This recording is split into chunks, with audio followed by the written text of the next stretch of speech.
परमेश्वर के आराधना के लिए खड़े होंगे। स्वर्गीय पिता परमेश्वर यीशु के नाम सबके पास आ गए। परमेश्वर पिता धन्यवाद देते हैं आज के दिन का। परमेश्वर पिता हम सब लोग जितने भी यहाँ इकट्ठे हुए हैं परमेश्वर पिता अपने जीवनों का धन्यवाद देते हैं। परमेश्वर पिता मिलकर परमेश्वर पिता आपको हम गाते हुए आराधना देने वाले बन सके। परमेश्वर पिता हर एक हृदय परमेश्वर पिता आपका परमेश्वर पिता अपने हृदय से आराधना देने वाला बन सके। परमेश्वर पिता आपकी महिमा परमेश्वर पिता इस आराधना सोने वाली बन सके। परमेश्वर पिता प्रार्थना विनती यीशु के नाम से मांगते हैं, आमीन आमीन।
धन्यवाद परमेश्वर पिता आपके सुंदर नाम का परमेश्वर पिता। धन्यवाद परमेश्वर पिता जो आपने अपना नाम हमें दिया परमेश्वर पिता। धन्यवाद देते हैं परमेश्वर पिता हमारे जीवन का परमेश्वर पिता। इस जीवन से परमेश्वर पिता आपका नाम आगे बढ़ने वाला बन सके परमेश्वर पिता। हर एक हृदय को आपके हाथों में सौंपते हैं प्रार्थना में यीशु हम समाप्त हैं। आमीन।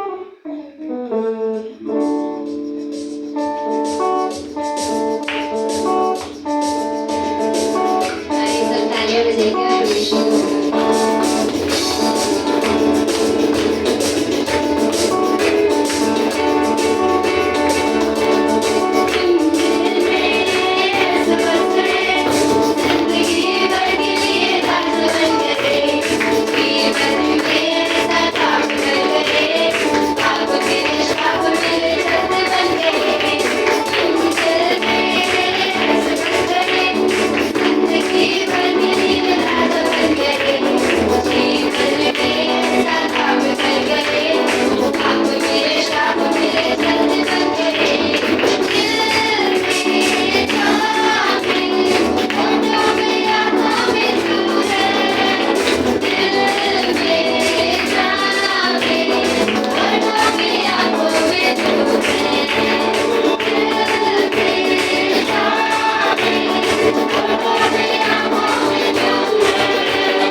परमेश्वर धन्यवाद देते हैं आज के दिन का परमेश्वर पिता जितने लोग यहाँ इकट्ठे हुए उन जीवनों का धन्यवाद देते हैं परमेश्वर पिता धन्यवाद परमेश्वर पिता आपने हमें जोड़ा परमेश्वर पिता कि हम आपकी आराधना करने वाले बन सके परमेश्वर पिता आगे की आराधना का आपके हाथों में सौंपते हैं परमेश्वर पिता प्रार्थना विनती यीशु के नाम से मांगते हैं आमीन।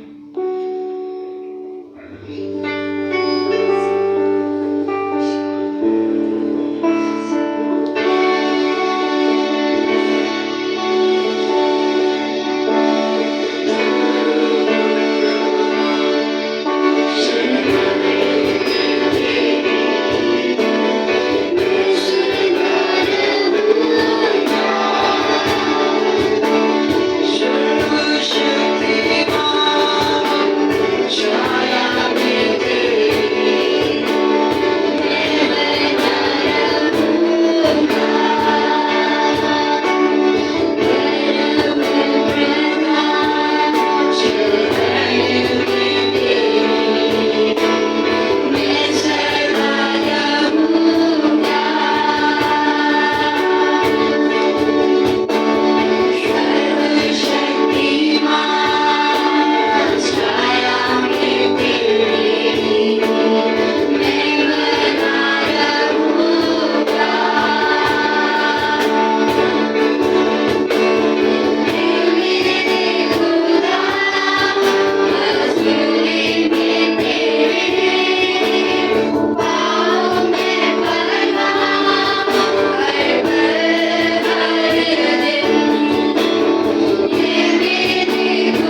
पिता, हर एक जीवन परमेश्वर पिता, हर एक परिस्थिति में परमेश्वर पिता, केवल तुझ पर भरोसा रखने वाला बन सके परमेश्वर पिता।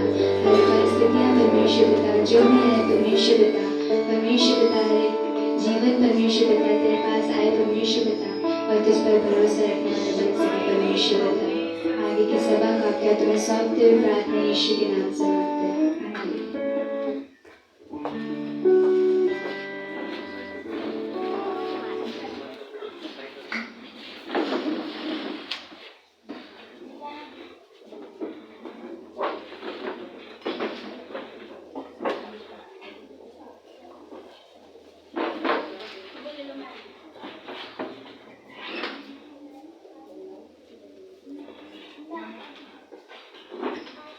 Praise the Lord. प्रभु की स्तुति हो। आइए इससे पहले कि हम आज के वचन में जाएं, परमेश्वर के उपस्थिति में अपने मनों को तैयार करते हैं। ईश्वर के पिता प्रभु धन्यवाद करते हैं, धन्यवाद करते हैं आपकी अद्भुत उपस्थिति के लिए परमेश्वर। प्रभु आप भरोसे के लायक परमेश्वर है प्रभु, आप आराधना के योग्य परमेश्वर है प्रभु। आज प्रभु आप अपने लोगों की आराधना और स्तुति में विराजमान परमेश्वर को आज धन्यवाद करते हुए प्रभु, विश्वास करते हुए कि आप हमारे बीच में हैं, आपका उपस्थिति हमारे जीवनों को छू रही है परमेश्वर। आज इस बात के लिए धन्यवाद करते हैं।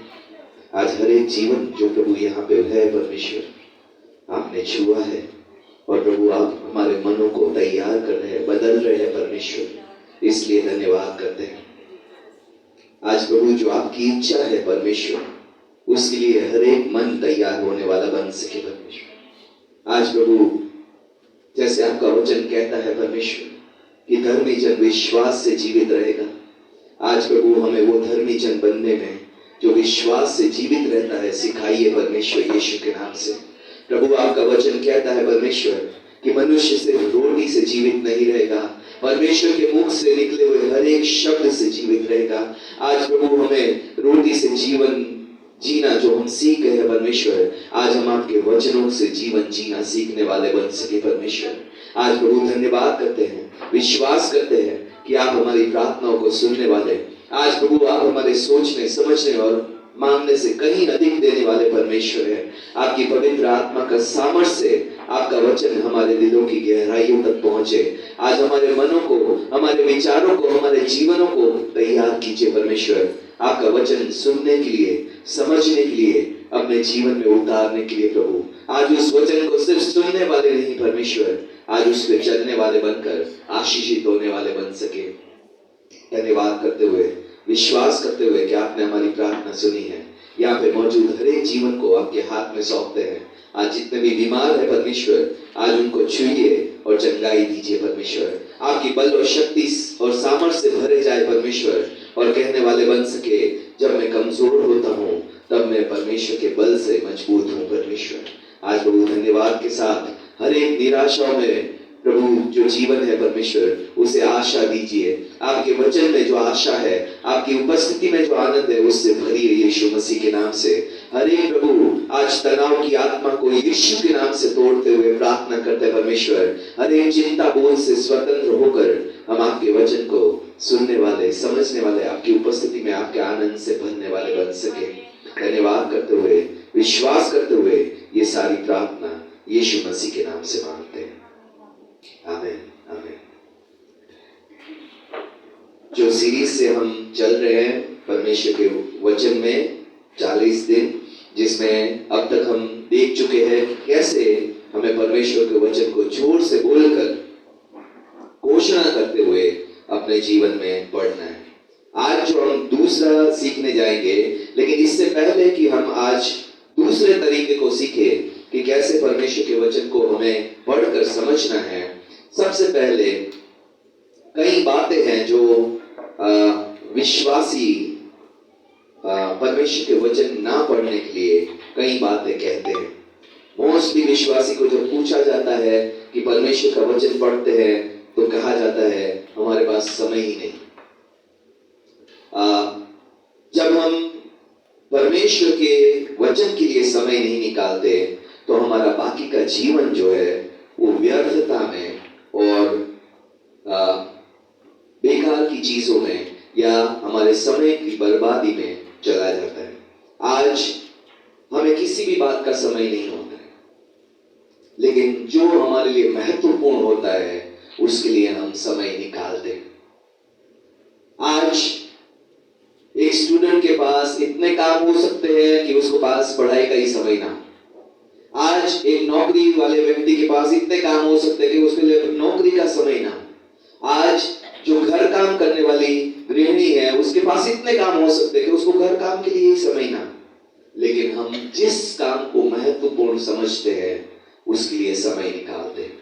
और आज अगर हम परमेश्वर के वचन को महत्वपूर्ण समझते हैं तो हमें उससे भी समय, डिसिप्लिन, एक अनुशासन तरीके से समय निकालना जरूरी है। प्राथमिकता हमारे समय को तय करती है कि हम किसको प्राथमिकता देते हैं। आज हर एक स्टूडेंट जानता है उसकी प्राथमिकता स्टडी है। हर एक नौकरी वाला व्यक्ति जानता है उसकी प्राथमिकता नौकरी पे समय पे पहुंचना है। हर एक घर में रहने वाली स्त्री जानती है उसकी प्राथमिकता घर के काम है। आज विश्वासी लोग कब समझेंगे कि हमारी प्राथमिकता परमेश्वर का वचन है। मत्ती 6:33 में यीशु ने कहा, पहले उसके राज्य और धार्मिकता की खोज करो, बाकी सब वस्तुएं तुम्हें दे दी जाएगी। पहले परमेश्वर के राज्य और धार्मिकता की खोज करो, बाकी सब वस्तुएं तुम्हें दे दी जाएगी। परमेश्वर का स्थान हमारे जीवन में अगर पहला नहीं है तो कहीं और परमेश्वर फिट नहीं हो सकता। मैं काम करके परमेश्वर का वचन में जाऊंगा, मैं ये निपटा के परमेश्वर के वचन पढ़ूंगा, मैं ये खत्म करके फिर परमेश्वर के वचन में जाऊंगा, तो वो समय शायद पूरे दिन में कभी ना आए। अगर आप परमेश्वर को पहला रखेंगे तो परमेश्वर हर एक क्षेत्र में आपको भी ऊपर या पहला रखेगा। आज हम 4 बातें देखेंगे, 4 फायदे जो परमेश्वर के वचन को पढ़ने से, परमेश्वर के साथ शांत समय बिताने से हमें मिलते हैं। सबसे पहले हम परमेश्वर को एक समय देते हैं क्योंकि परमेश्वर हमारे समय को डिजर्व करता है। आज एक माँ बाप होने के नाते हम अच्छी तरह से समझते हैं कि हम जिन बच्चों को इस संसार में लाए, अगर वो बच्चे कहे कि हमारे माँ बाप के लिए हमारे पास समय नहीं है तो हमें बहुत बुरा लगता है। आज जिस परमेश्वर की वजह से हम इस संसार में हैं, अगर उस परमेश्वर को कहे कि परमेश्वर के लिए हमारे पास समय नहीं है तो परमेश्वर को भी वैसा ही लगेगा जैसे आपको एक माँ बाप के रूप में आपके बच्चे समय ना दे तो लगता है। परमेश्वर हमारे समय को, हमारे डिवोशन को, हमारे एकांत समय को डिजर्व करता है। परमेश्वर वो चाहता है। अगर आप उत्पत्ति से देखेंगे, उत्पत्ति 1-2 अध्याय, परमेश्वर हर रोज ठंडे समय में, दिन के ठंडे समय पे मनुष्य के साथ संगति करने आता है। मनुष्य कभी भी परमेश्वर के पास नहीं गया। परमेश्वर दिन के ठंडे समय में मनुष्य के पास आता था। क्यों? आज तक मनुष्य चांद से बाहर नहीं गया, चांद से दूर नहीं जा पाया, लेकिन परमेश्वर प्रतिदिन स्वर्ग से पृथ्वी पर मनुष्य के साथ समय बिताने आता था। और क्या वो बदल गया? आज भी परमेश्वर आपके साथ समय बिताना चाहता है। और जब हम कहते हैं हमें परमेश्वर के लिए समय नहीं है, तो हम उस परमेश्वर के दिए गए जीवन का अपमान कर रहे हैं जो हमें उससे मिला है, और उसको वेस्ट कर रहे हैं। परमेश्वर हमारे समय को डिजर्व करता है। हमारे डिवोशन, हमारे एकांत समय को परमेश्वर चाहता है। प्रकाशित वाक्य 3 अध्याय में यीशु कहता है, मैं खड़ा होकर तुम्हारे जीवन के दरवाजे पे दस्तक देता हूं, जो खोल लेगा उसके साथ, उसके अंदर मैं आऊंगा और उसके साथ भोजन करूंगा और वो मेरे साथ संगति करेगा। उत्पत्ति से लेकर प्रकाशित वाक्य तक परमेश्वर की इच्छा मनुष्य के साथ क्वालिटी टाइम स्पेंड करने की रही। कुछ नहीं बदला परमेश्वर के लिए। और आज जब हम परमेश्वर की उपस्थिति में समय बिताते हैं, हम परमेश्वर को समय देते हैं, तो परमेश्वर को जो हमारे पास है वो देते हैं। सब कुछ परमेश्वर ने दिया हुआ है और परमेश्वर चाहता है, कई बार जब हम दशमांश की शिक्षा देते हैं तो हम सिखाते हैं दशमांश सिर्फ पैसों का नहीं होता है।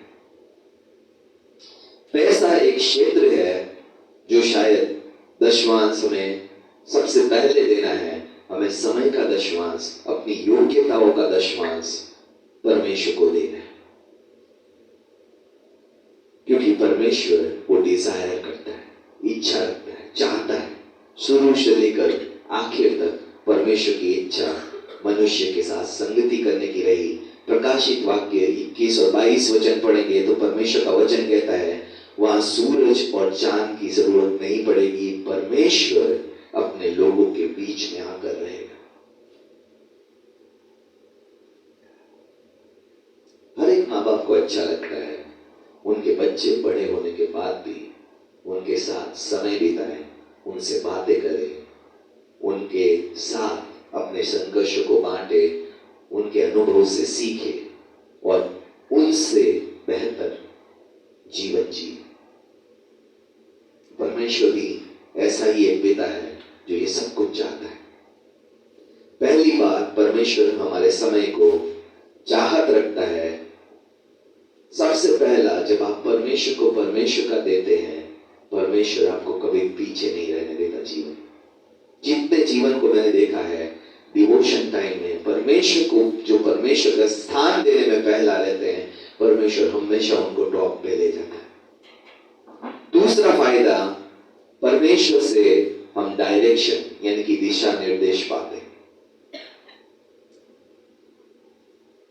परमेश्वर जब हमारे साथ संगति करता है तो हमारे जीवन में बात करता है और हमें जीवन जीने का सही तरीका सिखाता है।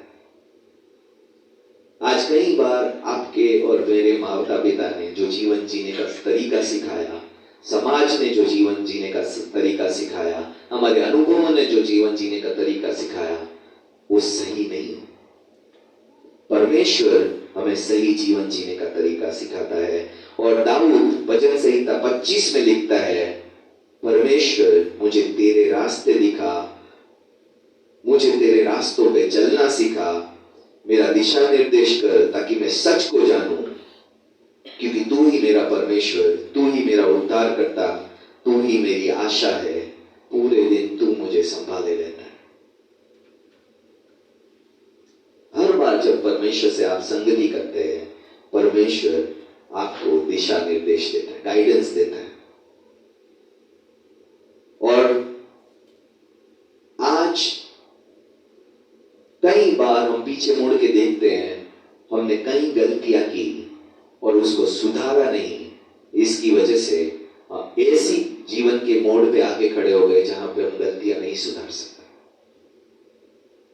आज कई लोगों से जब मैं बात करता हूं, जब उनको पढ़ाई का टाइम था, उन्होंने पढ़ाई पे फोकस नहीं किया और आज वो ऐसे स्थान पे खड़े हैं जहां पछतावा करके भी वो कुछ नहीं बदल सकते।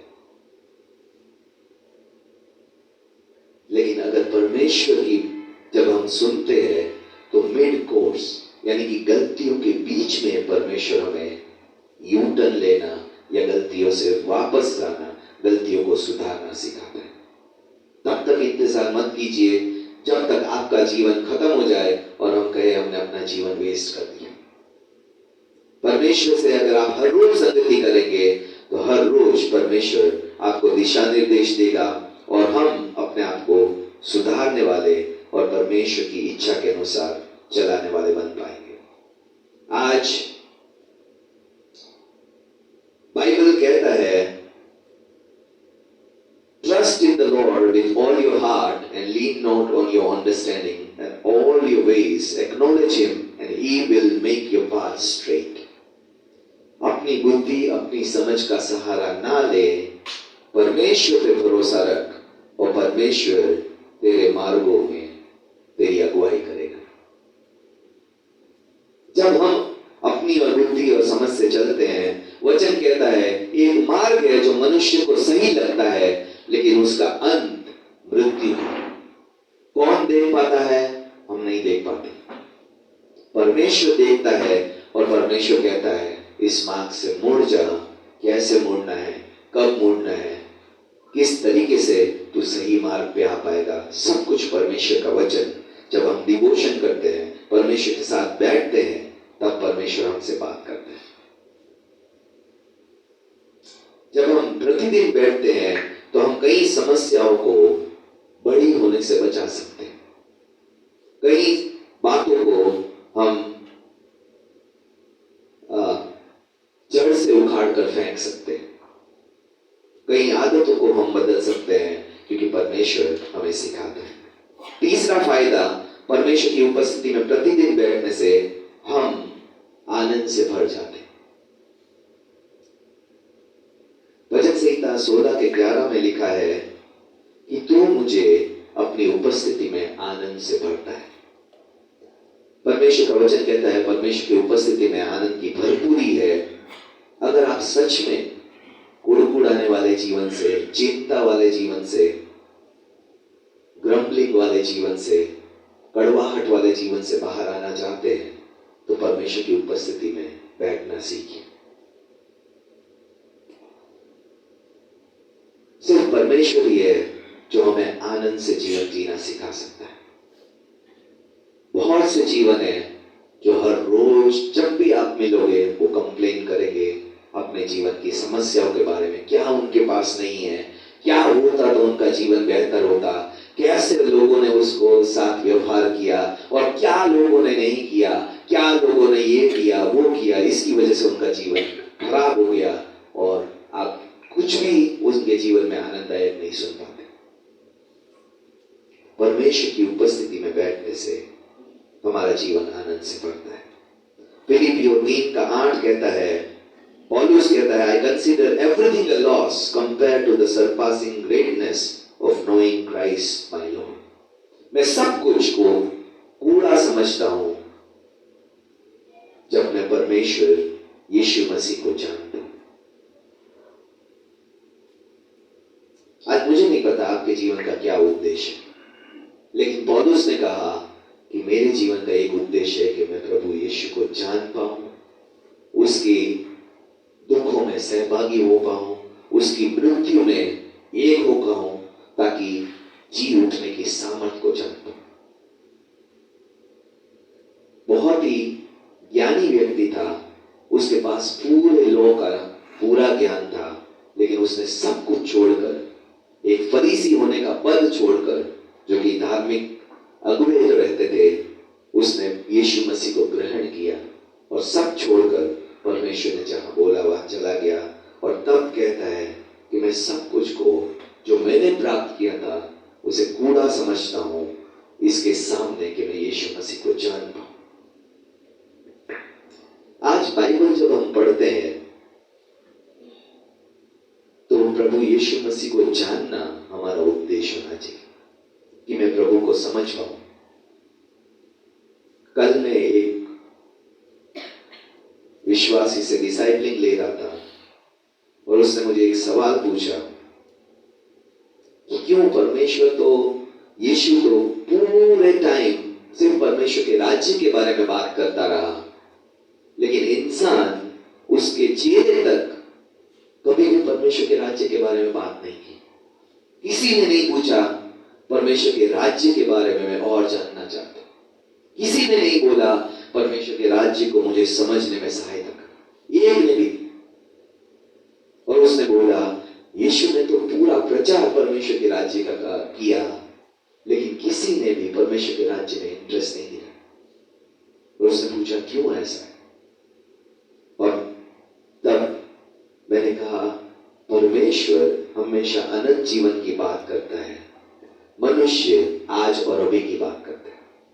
मेरी बीमारी ठीक कर दे, मुझे नौकरी दिला दे, मेरे परिवार को सब ठीक कर दे, मेरे जीवन में शांति रहे, मेरे रिश्तों में शांति रहे। आज अभी और इसी संसार के आगे कोई मनुष्य कुछ नहीं मांगता परमेश्वर से, लेकिन परमेश्वर हमेशा अनंत जीवन की बात करता है। और वचन कहता है परमेश्वर की योजना हमारी योजना से बेहतर है। जितना स्वर्ग पृथ्वी से ऊपर है उतनी परमेश्वर की योजना हमारी योजना से बेहतर है। और अंत में परमेश्वर हमारी योजना को भी अपनी योजना में पूरी कर देगा। और मैं उसे समझा रहा था कि परमेश्वर आपको पूरा भारत देना चाहता है, आप तो अड़े पड़े हो, मुझे तो दिल्ली ही चाहिए।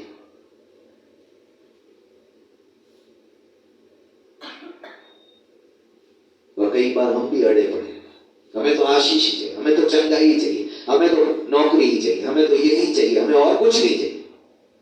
जबकि परमेश्वर हमें कहीं बढ़कर देना चाहता है और उस देने में हमारा जो मांगना है वो भी शामिल है।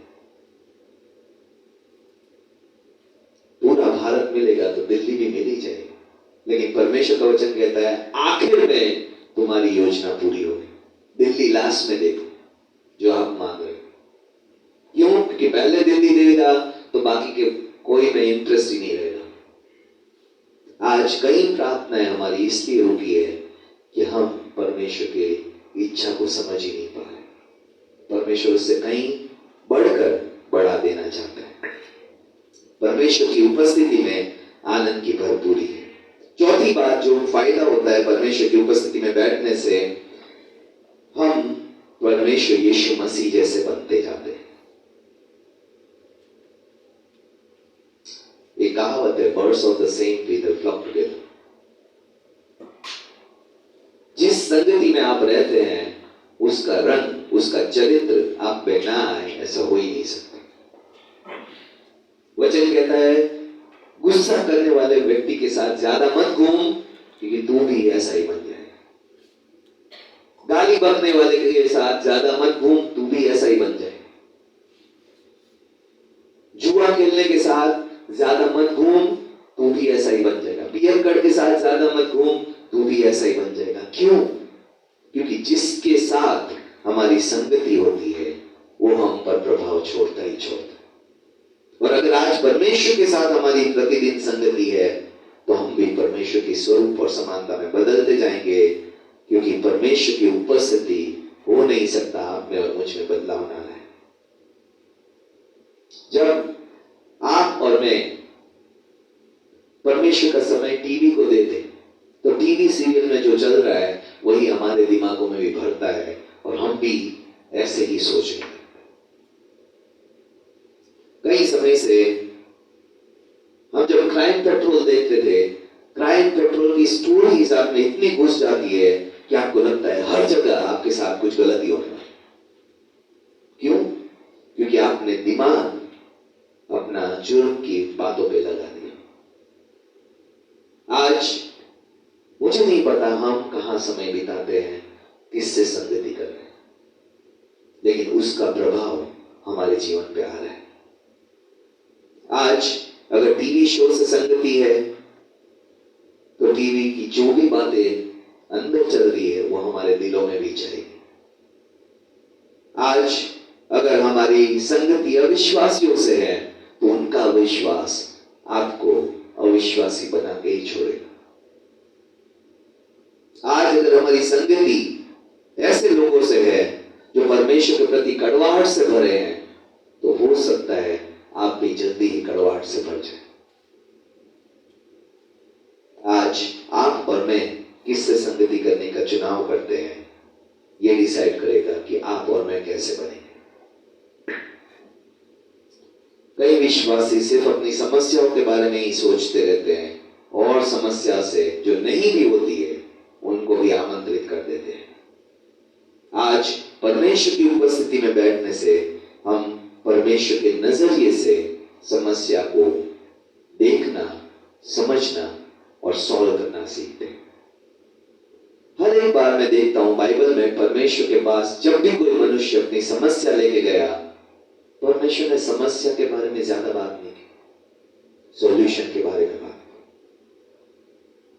और जब आप और मैं संगति करेंगे तो हमारी नजर भी समस्या से हटकर समाधान पे आएगी। कई बार हम जब विश्वासियों को काउंसलिंग करते हैं, वो समस्या के बारे में 1 घंटा बात करेंगे, समाधान वो सुनना ही नहीं चाहते। मुझे इतनी बीमारी है, मुझे इतनी तकलीफ है, मेरे परिवार में ये प्रॉब्लम्स है, मेरे जीवन में ये प्रॉब्लम है, नौकरी में ये प्रॉब्लम है, बिजनेस में ये प्रॉब्लम है, ये है वो है। क्या आप समाधान चाहते भी? क्या आपने अपने आप से पूछा? जितना आप बीमारियों के बारे में सोचते हैं, बोलते हैं, कभी चंगाई के बारे में उतना सोचा? जितना आप समस्याओं के बारे में बात करते हैं, क्या आपने कभी परमेश्वर से पूछा, परमेश्वर इससे मैं कैसे बाहर आऊं? आज परमेश्वर की उपस्थिति में परमेश्वर हमें समस्याओं को सही साइज में देखना सिखाता है।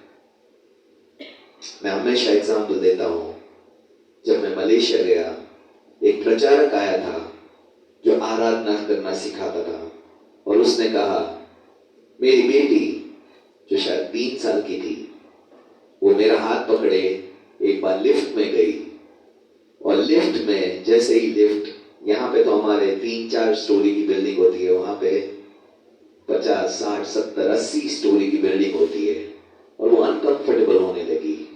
और उसने बोला, पापा मुझे ऊपर उठाओ, गोदी में ले लो। और उसने अपनी बेटी को उठाकर गोदी में ले लिया। वो खुश थी, और परमेश्वर ने उससे बात की कि उसके जीवन में क्या बदला। उस प्रचारक से परमेश्वर ने बात की कि तेरी बेटी के जीवन में क्या बदला। वो अभी भी वही लिफ्ट में है जिस लिफ्ट में नीचे रहकर वो घबरा रही थी। उसको कुछ समझ में नहीं आ रहा था, लेकिन वो तेरी गोदी में आकर वो खुश है, शांत है, क्योंकि सब तेरी नजर से देख पा रही। जो तू देख रहा है वही उसका नजरिया बन गया।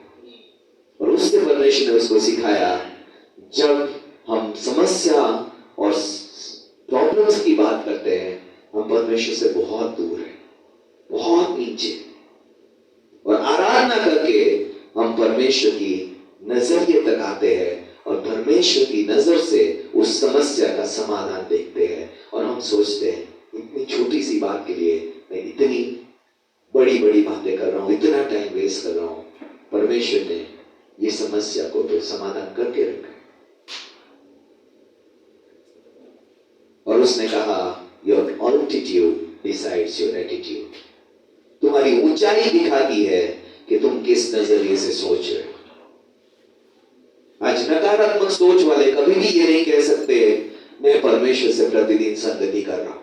तो हो नहीं सकता, परमेश्वर उनको उठाए ना और अपनी नजर से देखने के लिए विवश ना करे।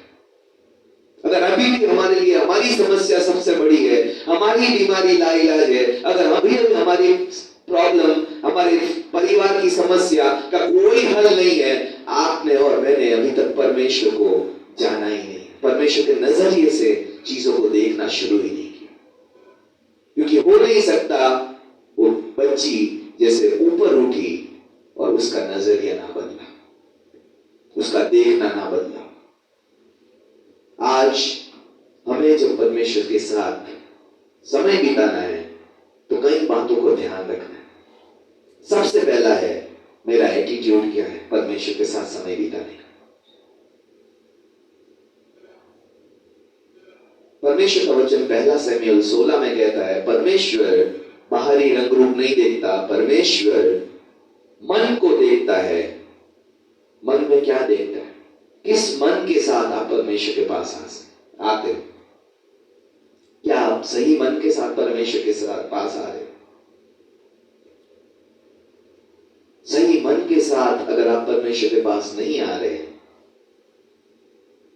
तो आप ज्यादा परमेश्वर से कुछ प्राप्त नहीं करेंगे, क्योंकि परमेश्वर की नजर सिर्फ मन पे। कई बार आज मैंने देखा हर एक धर्मों में नहा धोकर ये करके वो करके ही परमेश्वर के पास आ सकते हो। परमेश्वर के वचन में कभी भी ऐसा नहीं लिखा, लेकिन परमेश्वर ने कहा मैं तेरे मन को देखता हूं। अगर आज हमारा मन सही नहीं है तो हमें वचन कहता है पहले मन को ठीक करना बहुत जरूरी है। कैसे हम अपने आप को मन को सही करें?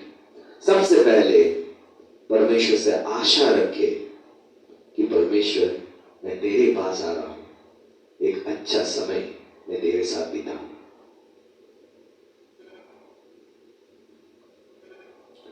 कई बार हम कई चीजों के लिए बहुत खुश होते हैं। मेरी बेटी का मैंने देखा बर्थडे आने वाला है, बहुत खुश। लेकिन उस दिन में अगर आपको कोई खुशी नहीं मिलती तो पहले की और बाद की खुशी कोई मायने नहीं रखती। अगर आप परमेश्वर की उपस्थिति में खुश नहीं है तो कहीं भी संसार में आपको कहीं खुशी नहीं मिलने वाली, ये बात तय है। अगर आप आशा नहीं रखते कि परमेश्वर की उपस्थिति में मुझे अच्छा समय बिताऊंगा तो आपको कोई संसार की चीज खुशी नहीं दे सकती। सबसे पहले हमारे मन को परमेश्वर से आशा रखनी है कि परमेश्वर मैं तेरे साथ सही समय, एक बेहतर समय बिताने आ रहा हूं। परमेश्वर तू मुझसे बात करेगा, परमेश्वर तू मुझे इस निराशा से उठाएगा, परमेश्वर तू मेरी बीमारी के बारे में बात करेगा, परमेश्वर तू मुझे आशा से भरेगा, परमेश्वर तू मुझे हिम्मत देगा, परमेश्वर तू मुझसे बात करेगा और मेरी परिस्थिति, मेरा मन, मेरी हालात, मेरा फाइनेंस, मेरा परिवार सब कुछ बदलेगा। अगर ये आशा नहीं है तो हम क्यों आ रहे हैं परमेश्वर के पास?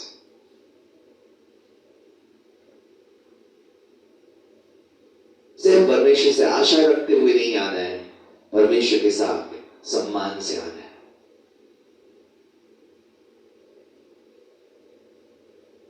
कई बार विश्वासी परमेश्वर को बोलते, परमेश्वर 2 मिनट में मुझे निकलना है, 2 मिनट में मुझसे बात कर ले ताकि मैं तुझे धन्यवाद करके मैं चल दूं।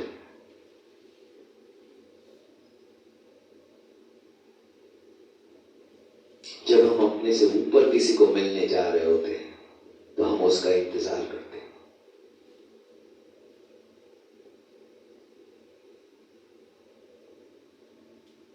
आपको अगर किसी ने जो एक पद पर बैठा है उससे मिलना है तो कई बार आपको पूरा दिन इंतजार करना पड़ता है कि कब वो फ्री होगा और कब वो मुझसे बात करेगा, कब मैं अपनी प्रॉब्लम या अपनी समस्या उसको बताऊं।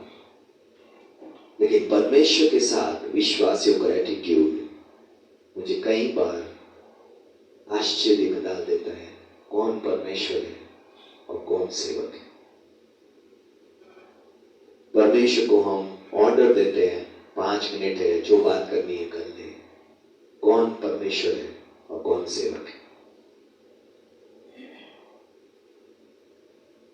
कौन किसका इंतजार कर रहा है? परमेश्वर आपका या आप परमेश्वर का? अगर सम्मान के साथ नहीं आना है तो परमेश्वर शायद कुछ भी बात ना करे आपसे, क्योंकि वो स्वर्ग और पृथ्वी दोनों का परमेश्वर है।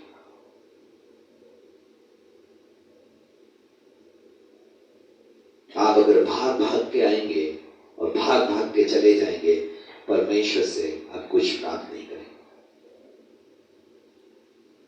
परमेश्वर के पास, परमेश्वर की उपस्थिति में इंतजार करना हमें सीखना है, उसको सम्मान देना सीखना है।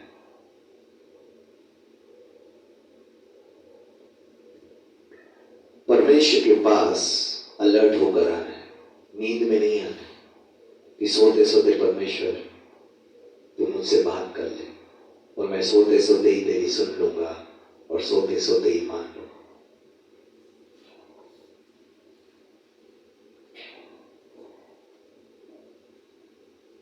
क्वाइट टाइम मॉर्निंग में करना सबसे अच्छा है, लेकिन सबसे पहले अपने आप को नींद से उठाना बहुत जरूरी है।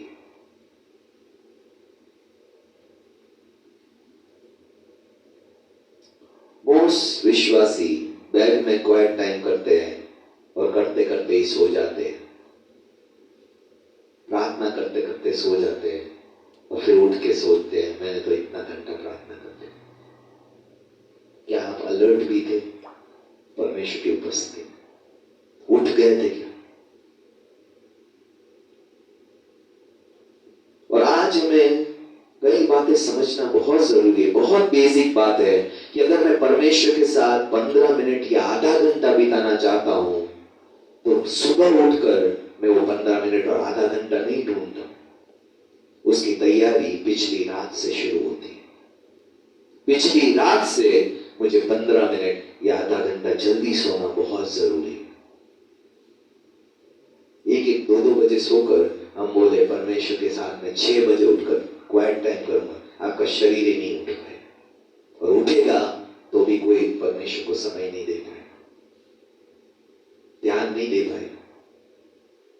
आज जो बच्चे पढ़ने में सही नहीं होते उनका डेफिनेटली एक टाइम वीक पॉइंट होता है, वो कभी रात को समय से नहीं सोते। सुबह भाग दौड़ करके पहुंच जाते हैं, उनका माइंड सोया हुआ होता है, उनकी बॉडी ही जागी होती है, वो वहां जाके हाँ करके बैठे रहते हैं और सारी चीजें उनके दिमाग से ऊपर चली जाती है और फिर बोलते हैं हमें तो कुछ समझ में ही नहीं आया। सीखने के लिए उठना बहुत जरूरी है। और मैं उठने का मतलब आंखें खोलना नहीं बोल रहा, उठने का मतलब है आपके अंदर से नींद और आलस चला गया, आप सीखने के लिए तैयार, उसको उठना बोलते हैं। आज अगर 15 मिनट परमेश्वर से मिलना है, आधा घंटा मिलना है, तो पिछली रात से शुरुआत कीजिए। आज मैं 15 मिनट आधा घंटा जल्दी सोऊंगा ताकि कल सुबह जल्दी उठ सकूं।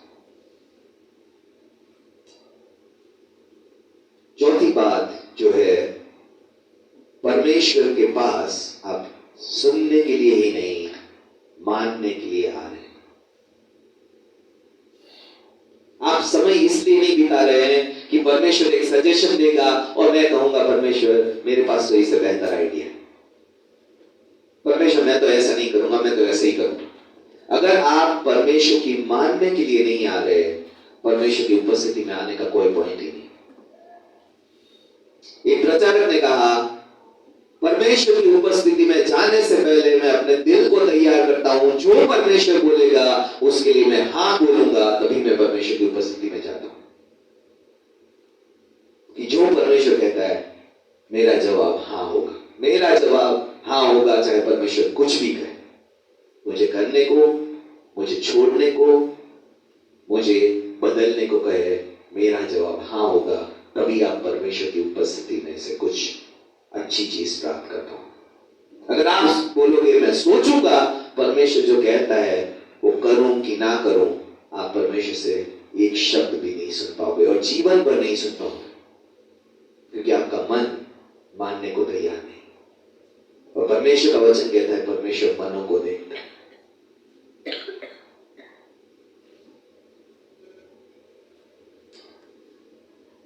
अगर मैं परमेश्वर की नहीं मानना चाहता हूं तो मेरी समस्या, मेरा जीवन, मेरी परिस्थिति और कोई नहीं बदल रहा है। अगर मैं अपनी ही इच्छा करना चाहता हूं तो परमेश्वर की उपस्थिति में जाना बेकार है। अगर मैंने तय कर लिया है मुझे यही करना है, सिर्फ परमेश्वर का सलाह मांग के आऊं, परमेश्वर को हामी भरवा के आऊं, परमेश्वर कभी नहीं बात करेगा आपसे। सही सोच कि परमेश्वर जो बोलेगा मेरा जवाब हाँ होगा, तब परमेश्वर की आप सुन पाओगे। मेरे जीवन में एक समय आया जब मैं किसी विश्वासी से शादी करना चाहता था और मैंने 2 साल परमेश्वर से पूछा, परमेश्वर बात कर, परमेश्वर ने एक बात नहीं की। और फिर मैं मलेशिया गया और उस विश्वासी से मैंने 6 महीने बात नहीं की और परमेश्वर ने एक दिन मुझसे बात की, तू सच में क्या मेरी इच्छा करना चाहता है? और मैंने कहा हाँ परमेश्वर। क्या तू उस विश्वासी के लिए मेरी राय जानना चाहता है? मैंने बोला हाँ परमेश्वर। क्या मैं जो बोलूंगा वो करेगा? तो मैंने कहा हाँ करूंगा। और परमेश्वर ने मुझसे बात की और परमेश्वर ने मना किया। वो तेरे लिए सही जीवन साथी नहीं।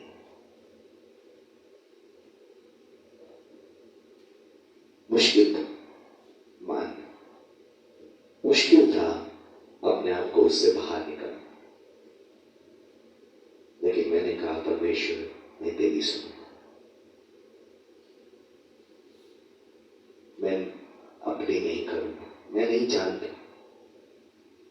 और उस विश्वासी ने मेरे ही एक दोस्त से शादी की और आज वो दोनों सेवकाई नहीं कर रहे, जबकि हम तीनों ने एक साथ सेवकाई शुरू की थी। और परमेश्वर ने मुझसे फिर से बात की, अगर तू वहां होता तो तू भी आज मेरी सेवकाई नहीं कर पा रहा। तो एक वर्ड यूज किया, शी इज टू एम्बिशियस। पता नहीं आप कितने ये वर्ड को समझते हैं। वो जीवन में बहुत ऊपर उड़ना चाहती है बिना परमेश्वर के, सेवकाई छोड़कर भी, परमेश्वर की बुलाहट छोड़कर भी।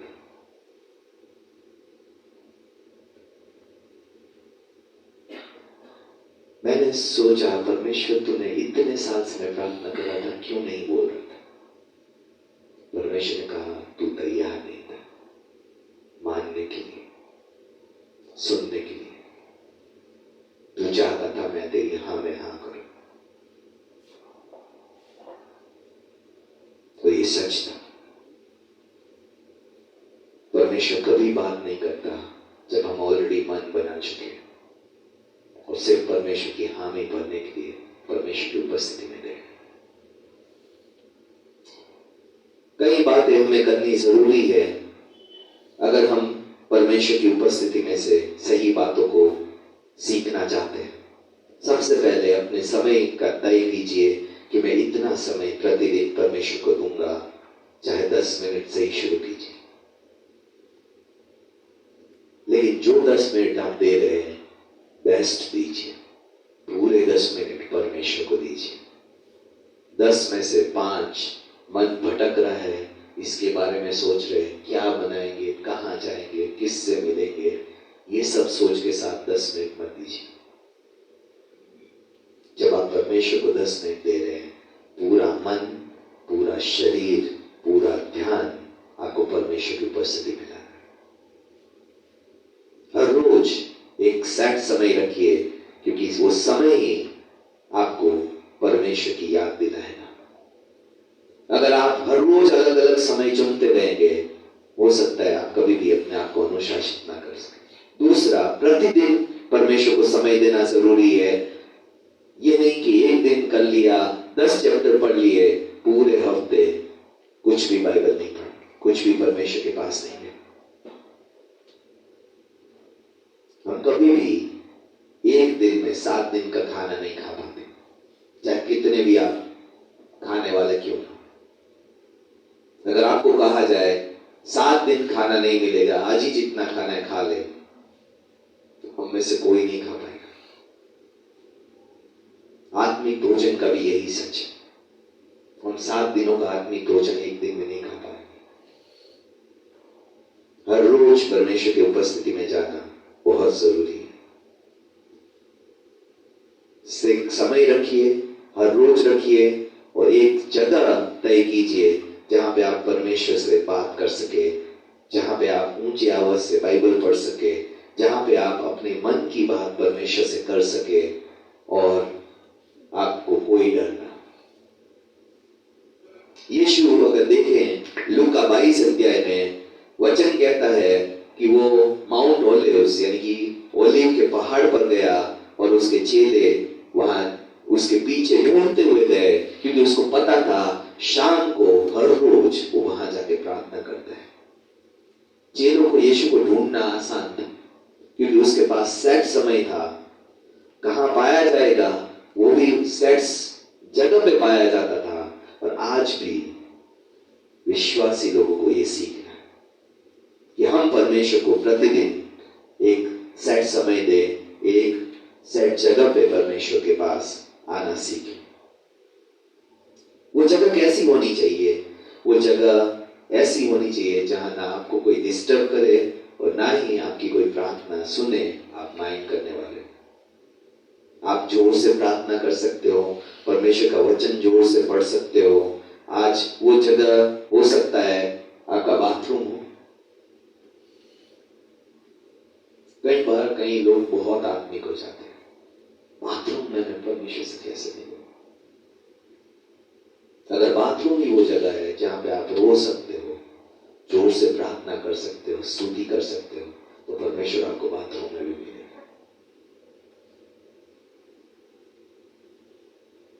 हो सकता है वो स्टोर रूम, हो सकता है वो समय हो चाहे इसी कमरे में जब सब सो रहे, हो सकता है कार हो सकता है आपकी ऑफिस का समय हो सकता है आप सबसे पहले जाके ऑफिस में बैठ जाते हो, 15 मिनट आप आराधना प्रार्थना और जो चाहे कर सकते हो। परमेश्वर आपको वो समय वो जगह दिखाएगा अगर आप परमेश्वर को देना चाहते हैं।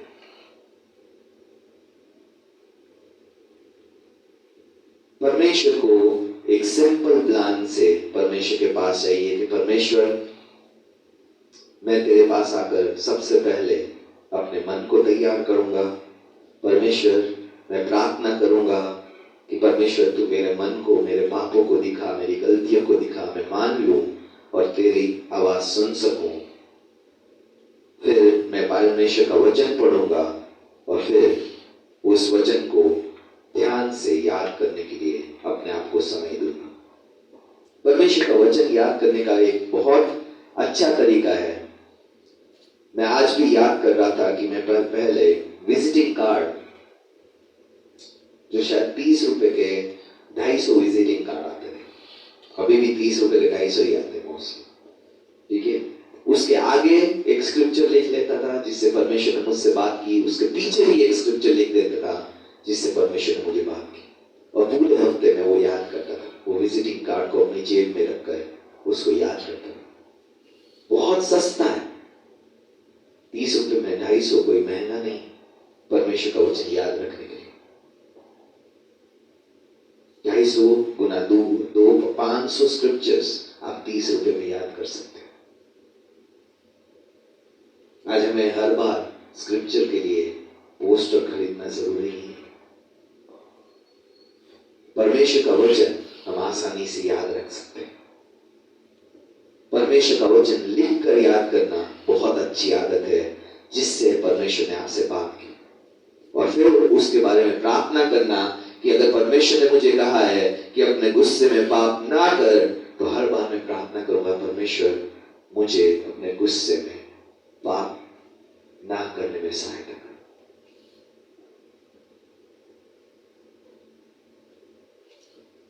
जब मैं परमेश्वर के पास जाता हूं तो अपनी समस्याओं को परमेश्वर को देता हूं और परमेश्वर की शांति को अपने लिए ले लेता हूं। परमेश्वर के साथ एक्सचेंज करना बहुत अच्छी बात है। आज हम भरे होते हैं जब परमेश्वर के पास जाते हैं और खाली होकर परमेश्वर के पास परमेश्वर की शांति, परमेश्वर की खुशी, परमेश्वर की आनंद, परमेश्वर की उपस्थिति हमें भर कर हम वापस आते हैं। और अगर ये नहीं होता है तो शायद आपका और मेरा क्वाइट टाइम कभी भी फ्रूटफुल नहीं रहता, जब आप परमेश्वर को देते नहीं हो जो आपको परेशान कर रहे हैं। और आज जो दूसरा तरीका हम सीखने जा रहे हैं, पहला हमने तरीका सीखा था जोर से बोलकर परमेश्वर के वचन को सीखना। आज जो है दूसरा तरीका सीखेंगे, पिक्चर इट, अपने मन में उसकी तस्वीर बना। आसान है ये। और हर स्टोरी में, क्योंकि बाइबल पूरी स्टोरी से भरी पड़ी है, आप अपने मन में उसको एक चित्र बनाकर, एक पिक्चर बनाकर उसके बारे में सोच सकते हैं और उसको समझ सकते हैं। जैसे कि एक एग्जाम्पल लेते हैं कि अगर हम अपने आप से पूछते हैं, अगर मैं इसकी जगह होता तो मैं क्या करता, मैं क्या सोचता, या मैं उसकी जगह होता तो मैं क्या करता और क्या सोचता, मैं परमेश्वर से क्या कहता अगर परमेश्वर ने मुझे ये बोला होता। सिंपल एग्जाम्पल है, आज मार्क चैप्टर 2 में एक स्टोरी कही गई है जिसमें 4 दोस्त एक पैरालिटिक यानी कि लकवाग्रस्त व्यक्ति को यीशु के पास ले आते हैं। और जिस घर में यीशु होता है उसमें कोई जगह नहीं होती है, और वो 4 लकवाग्रस्त व्यक्ति हार नहीं मानते, ऊपर चढ़ते हैं, उसकी छत तोड़ देते हैं और छत में से उस व्यक्ति को यीशु के सामने उतारते हैं और यीशु उसको चंगाई देते हैं। अभी इस स्टोरी के बारे में आपने कई बार सुना होगा, लेकिन अभी हमें अलग अलग पात्रों में अपने आप को रख कर सीखना है कि अगर मैं वो लकवाग्रस्त व्यक्ति होता तो क्या मुझे आज कोई परमेश्वर के पास ले जाने वाला है?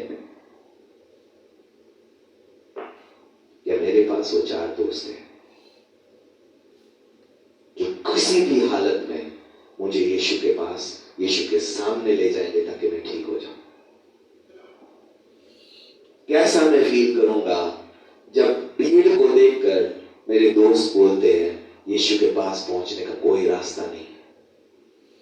कैसा मैं फील करता जब वो मेरे लिए उस छत को तोड़ रहे? कैसा मैं अनुभव करता जब छत में से मुझे नीचे उतारा जा रहा है और मैं उनको देख रहा हूं और यीशु के सामने उतरता हूं? कैसा मैं अनुभव करता जब यीशु मुझे चंगाई देता है? आज सवाल पूछने से, अपने आप को उस स्टोरी में रखकर हम कई बातें सीख सकते हैं। आज मैं किस चीज में अपाहिज हूं? क्या मैं परमेश्वर को दान के क्षेत्र में अपाहिज हूं, पैरालाइज हूं? दान देने के वक्त मेरे हाथ पैर काम नहीं करते, परमेश्वर की आज्ञा मानने के लिए अपाहिज हूं, आदतों को नहीं छोड़ पा रहा हूं। कहां पे मैं अपाहिज हूं और कैसे, मुझे किन की जरूरत है जो मुझे परमेश्वर के पास ले जाएंगे और मुझे इससे चंगाई दिलवाएंगे, छुटकारा दिलवाएंगे? जब हम ये सोच चुके होते हैं तो हम दोस्त के रूप में सोचते हैं, क्या मैं किसी को ऐसा दोस्त बन सकता हूं जो अपने आप कभी यीशु के पास नहीं आएगा? मैं जब तक उसको उठा के यीशु के पास नहीं ले जाऊंगा तब तक वो व्यक्ति यीशु से छुटकारा, चंगाई नहीं पाएगा। आज अगर, क्या मैं वो दोस्त बन सकता हूं? किसके लिए मैं वो दोस्त बन सकता हूं जिसके लिए मैं छत तोड़ने को भी तैयार हूं और कैसे भी करके उस व्यक्ति को यीशु के सामने ले जाऊंगा? क्या मैंने अपने जीवन में ऐसे कोई व्यक्ति को देखा है जिसको मैं कैसे भी करके यीशु के पास लाऊंगा और यीशु उसे चंगाई देगा, यीशु उसे छुटकारा देगा? जब हम ये सोच चुकते हैं तो आज तीसरी बात सोचते हैं, अगर वो घर मेरा होता जिसकी छत उन्होंने तोड़ दी तो मैं कैसे बिहेव करता? मैं क्या करता अगर वो घर की छत जो मेरे सामने टूट रही है और यीशु उसको चंगाई दे रहा है? चंगा करने के पहले क्या सोचता, चंगाई पाने के बाद क्या सोचता? क्या मैं भी सोचता ये छत कौन ठीक करवाएगा? यीशु तो चंगाई करके चला गया, लकवाग्रस्त तो ठीक होके चला गया, 4 दोस्त भी चले गए, मेरी तो छत टूटी पड़ी, कौन वो नुकसान भरेगा? जो था, अगर मैं क्राउड का हिस्सा होता जिसके सामने ये सब हो रहा है तो मैं क्या करता? क्या मैं भी अपनी समस्या लेकर यीशु के पास आता? क्या मैं भी अपने आप को विश्वास से परमेश्वर के पास लाता? परमेश्वर तूने उस लकवाग्रस्त को ठीक किया तो मेरी समस्या को भी ठीक कर सकता है। मैं क्या करता है उस चमत्कार को देखने के बाद। और जब हम इस तरीके से परमेश्वर के वचन को सीखते हैं, अपने आप को उस स्टोरी में डालकर, तब हम कई बातों को समझ सकते हैं। तब हमें परमेश्वर एक नया प्रकाशन देता है। तब परमेश्वर हमसे बात करता है कि तू भी तो पैरालाइज है इस चीज में, तू भी तो इस चीज में अपने आप को उठा नहीं पा रहा है, इस चीज में कब से पड़ा हुआ है, इस बीमारी में, इस समस्या में, इस रिश्ते में, इस डरों में कब से पड़ा हुआ है, अभी तक उठा नहीं है। मुझे भी ऐसे 4 दोस्त चाहिए परमेश्वर। कौन बनेगा मेरे ये 4 दोस्त जो मुझे परमेश्वर के पास ले जाएंगे और इस चीज से छुटकारा दे रहे हैं। परमेश्वर आपसे बात करे, क्या मैं किसी के लिए ऐसा दोस्त बन सकता हूं? परमेश्वर आपसे बात करेगा, परमेश्वर आपको दिखाएगा कि हाँ, इसको तू परमेश्वर के पास ला सकता है, इसको तू परमेश्वर के छुटकारे के पास ला सकता है। क्या मैं नुकसान सहकर भी परमेश्वर के चमत्कारों के लिए धन्यवाद करूंगा? या मैं भीड़ का हिस्सा हूं? आज मैं इस बात के लिए प्रार्थना करूं। और ये होता है तो अपने आप को उस स्टोरी में डालकर परमेश्वर के वचन को सीखने का तरीका। पहला तरीका हमने देखा था जोर से बोलकर परमेश्वर के वचन को पढ़ना, सीखना, उसको समझना। और दूसरा तरीका है अपने आप को उस स्टोरी के एक हिस्से बनाकर परमेश्वर के वचन को समझना कि उसके साथ क्या हो रहा था और मेरे साथ आज क्या हो रहा है। क्या कुछ सिमिलरिटी है, क्या कुछ समानता है, क्या अलग है, क्या आज मैं परमेश्वर के पास किसी भी चीज को लेकर आ सकता हूं। तो आज जब हम परमेश्वर की उपस्थिति में बैठे हैं और परमेश्वर में विश्वास करता हूं हम में से कईयों के मनों से बात कर रहा है, आइए हम अपने आप को परमेश्वर की आवाज सुनने के लिए तैयार करें और परमेश्वर से कहें, परमेश्वर यीशु मुझसे निजी रूप से बात कर। अपनी आंखों को बंद करते हुए, अपने सरों को झुकाते हुए परमेश्वर से कहें, परमेश्वर आज मुझे तो अपना वचन सिखा, मुझे तेरी आवाज सुनना सिखा, मुझसे बात कर परमेश्वर। आज क्या मेरे जीवन में ऐसे एरियाज है जहां पे मैं उस लकवाग्रस्त के समान कमजोर महसूस करता हूं, अपने आप को उठा नहीं पाता, अपने आप को परमेश्वर तक नहीं ला पाता। आज परमेश्वर की उपस्थिति में आने के लिए मैं बहुत कमजोर हूं। परमेश्वर से प्रार्थना करने में मैं बहुत कमजोर हूं। परमेश्वर जो मुझे कह रहा है वो करने के लिए मैं अपने आप को बहुत कमजोर पा रहा हूं। क्या परमेश्वर मेरे जीवन को हाथ छूकर तू उस लकवाग्रस्त के समान चंगाई देगा? परमेश्वर क्या तू मुझे आज इस समस्या से छुड़ाएगा? परमेश्वर आज मैं भी विश्वास के साथ प्रभु उस लकवाग्रस्त के समान अपने आप को, अपनी समस्याओं को तेरे पास ला।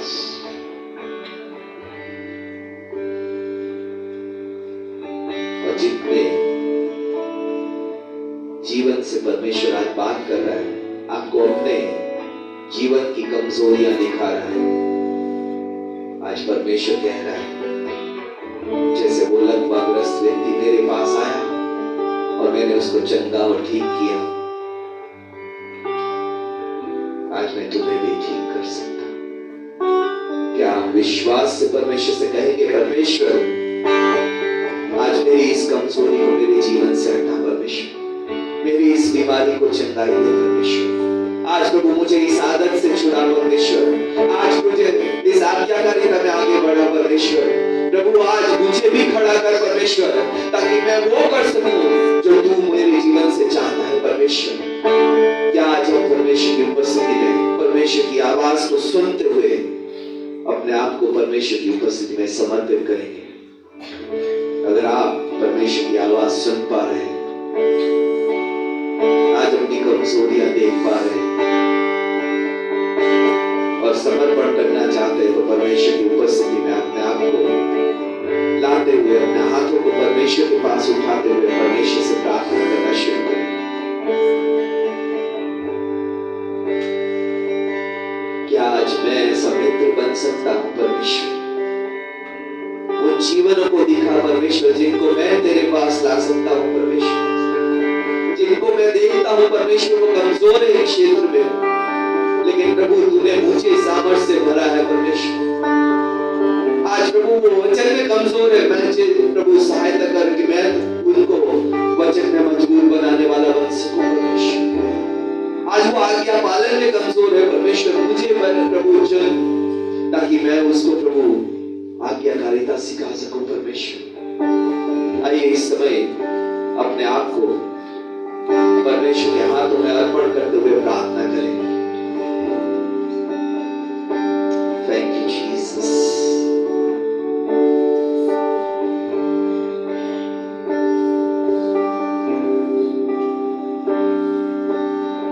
क्या आज मैं नुकसान उठाकर भी परमेश्वर के सामर्थ को अपने जीवन से देखने के लिए तैयार हूं?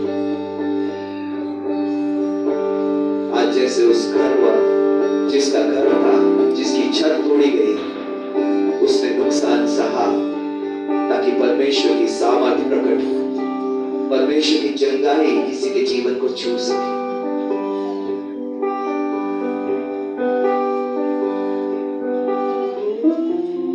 आइए जिससे भी परमेश्वर बात कर रहा है, आज अपने आप को परमेश्वर की उपस्थिति में लाकर परमेश्वर से कहे, परमेश्वर मेरी सहायता कर, तेरे वचन को सीखने के लिए, तेरे वचन को समझने के लिए, आज तेरी वचन पे चलने के लिए परमेश्वर मेरे मन को तैयार कर परमेश्वर। Thank you Jesus, thank you father, thank you Jesus, thank you Jesus, Jesus.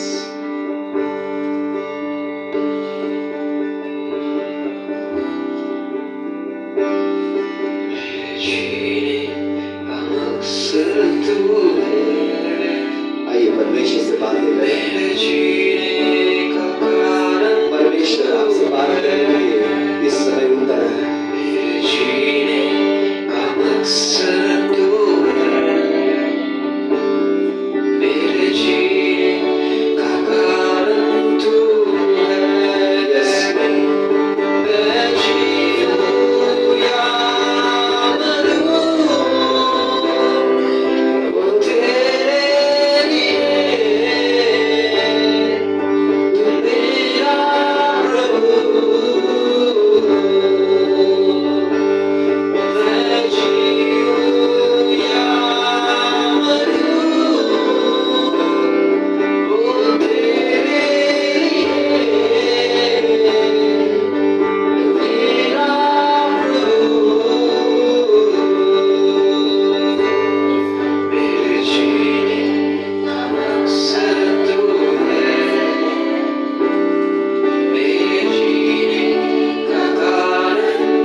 में से हर एक के जीवन से जो आप बात करने वाले परमेश्वर, आज प्रभु हमें आपके वचनों में और गहराई तक सीख कर आज प्रभु अपने आप को उस वचन में शामिल कर परमेश्वर हमें अपने वचन से बात करना सुनना सिखा परमेश्वर। आज जितने भी जीवन से प्रभु आपने बात की है परमेश्वर, आज प्रभु सहायता कीजिए परमेश्वर। हम अपनी कमजोरियों को, अपनी विफलताओं को, आज अपनी आदतों को परमेश्वर, अपनी बीमारियों को प्रभु आपकी उपस्थिति में लाते हैं परमेश्वर।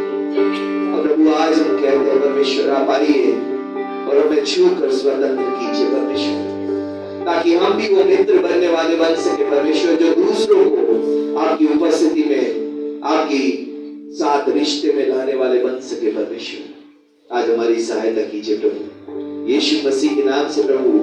आज आपके वचन को और बेहतर पढ़ने में और बेहतर समझने में परमेश्वर, और प्रभु उसके अनुसार चलने में परमेश्वर, वो आज्ञा मानने में प्रभु, आज आपके साथ समय बिताने में प्रभु जो आप इच्छा रखते हैं, आज हम में से हर एक आपके साथ प्रतिदिन समय बिताने वाला बन सके परमेश्वर।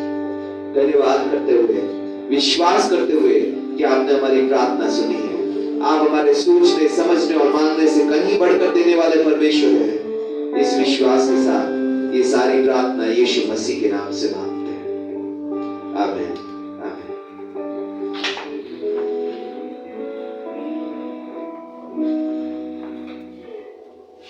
एक बार फिर से प्रवेश कलीसिया में, इंडिपेंडेंट सेंटर कलीसिया में आप सभी लोगों का स्वागत है। परमेश्वर आपको आशीष दे। ऑनलाइन के भी हम स्वागत करते हैं। हर एक जीवन जो ऑनलाइन के माध्यम से हमसे जुड़ा था, परमेश्वर आपको भी आशीष दे। इस समय हम ऑनलाइन की सफाई में समाप्त कर रहे हैं। आप सभी को जय